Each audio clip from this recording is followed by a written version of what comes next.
Beyond the marble temples and triumphal arches lies the true Rome, the Rome of ordinary people. Bakers, craftsmen, laborers, merchants, slaves, and freedmen, the millions who built and sustained an empire. Morning comes early to Rome. Before the first light, the baker's boy pushes open the wooden shutters. Martial once joked that the city never sleeps, only changes its noise, and indeed, even at dawn, the hammering begins. The baker fires his oven with pine logs, shaping dough into loaves for the breakfast rush.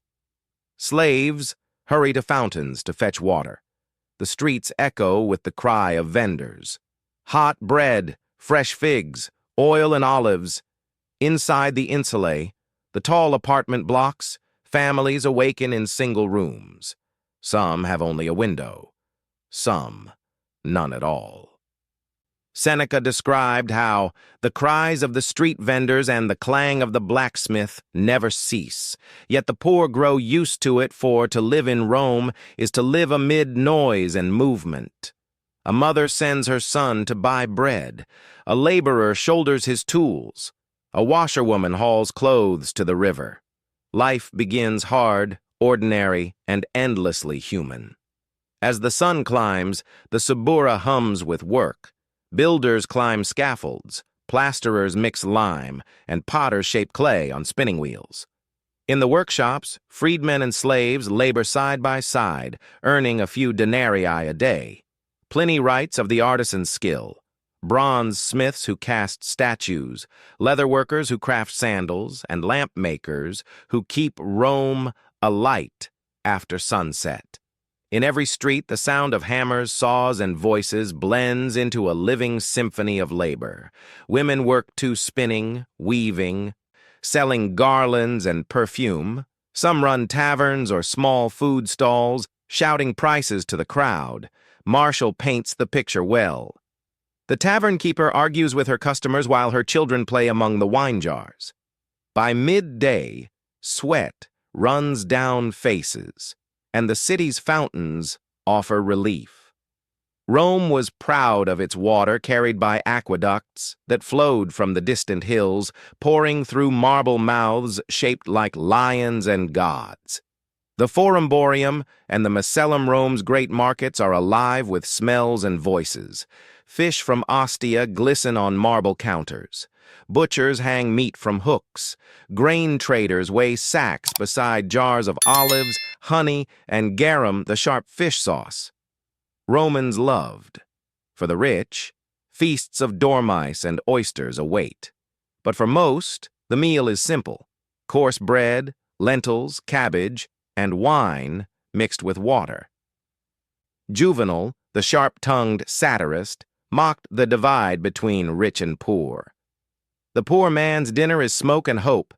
Still, even the humble find pleasure in food. Vendors sell chickpea porridge, figs, and fried fish wrapped in leaves.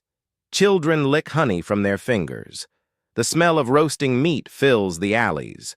Hunger may be constant, but so is appetite and laughter. As dusk falls, families gather to eat together, sitting on stools around clay lamps. Neighbors share bread and gossip, and for a moment the empire's grandeur fades into the warmth of ordinary company. In every home, in every corner, there are gods. Small shrines, Lararia, stand by the door, their little statues watching over the family. At dawn, a few drops of wine or a pinch of grain are offered to the household spirits. The common people's faith is practical. They pray for bread, for health, for the safety of their children. Seneca once wrote that fear first created gods in the world, and in Rome, fear and faith often walk together. At street corners, one might find altars smoking with incense. Devotees of Isis chant prayers from Egypt. Followers of Mithras gather in hidden caves to honor the god of light. Fortune-tellers read palms. Amulets hang from children's necks to ward off the evil eye. Life is uncertain. Fire, disease, or debt could strike at any time, so the people cling to their gods, not in grandeur, but in hope. Even the poor find time to play. The public baths, cheap and grand, welcome everyone. A few copper coins grant entry to hot pools, steam rooms, and exercise yards. The poet Martial described the baths as the common comfort of Rome. Here, merchants discuss prices. Friends gossip, and old men play board games while boys splash in the pools. By afternoon, the crowds head to the Circus Maximus. Chariots thunder down the track, and the people shout for their favorite teams: blues, greens, reds, or whites. Juvenal quipped that the crowd lives for only two things: bread and circuses. In the taverns, laughter rises with the wine. Dice roll, songs are sung, and for a few hours the worries of the week fade away. The empire's poorest citizens, surrounded by noise and struggle, find their joy not in riches, but in company. As Saturday arrives, work slows. Families clean, repair, and prepare for the next week. The insulae smell of stew and smoke. Inside one small apartment, a mother teaches her daughter to spin wool while her husband mends sandals. Children chase each other down narrow stairs. Neighbors share what little they have: oil, bread, and stories. Though Roman law gave the father authority over the household, love softened the rules. Letters from ordinary soldiers and freedmen speak of longing for wives and children, of missing home and simple meals. Home, however humble, is where Rome's heart truly beats. Sunday brings quiet, or as quiet as Rome ever becomes. Some visit temples, others stroll along the Tiber, watching ships drift toward Ostia. In hidden courtyards, small Christian gatherings whisper hymns to a new God, one who promises equality in a world of masters and slaves. As the sun sets, the city glows with lamplight. Smoke rises from cooking fires. Dogs bark. Laughter echoes through the alleys.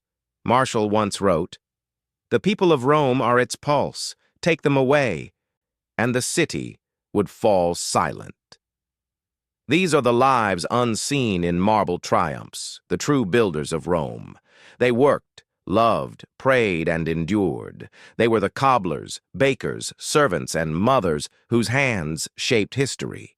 And though their names were not carved into monuments, their spirit still lingers in the stones of the eternal city. Empires are remembered for their emperors, but Rome was carried on the backs of its people. The city's greatness was not only in conquest or gold, but in the resilience of its citizens.